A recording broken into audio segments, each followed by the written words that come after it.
आज हम biological molecules के कुछ एमसीक्यूज कराएंगे। तो पहला एमसीक्यूज है most abundant carbohydrate found in nature, glucose, maltose, cellulose, glycogen. तो option is C correct, cellulose.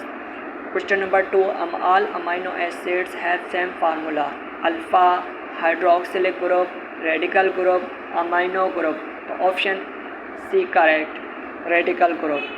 The percentage of water is bacteria cell is about option A 50%, 80%, 50%, 70%. So option D is correct, 70%. Most abundant RNA in the cell. Option A RNA, mRNA, tRNA, tRNA, threonine. तो option A correct, rRNA। अगर आपको हमारी video अच्छी लगी हो तो आप हमारे चैनल को सब्सक्राइब करें, बेल आइकन को दबाएं ताकि हमारी नई आने वाली वीडियो आप तक पहुंच सके।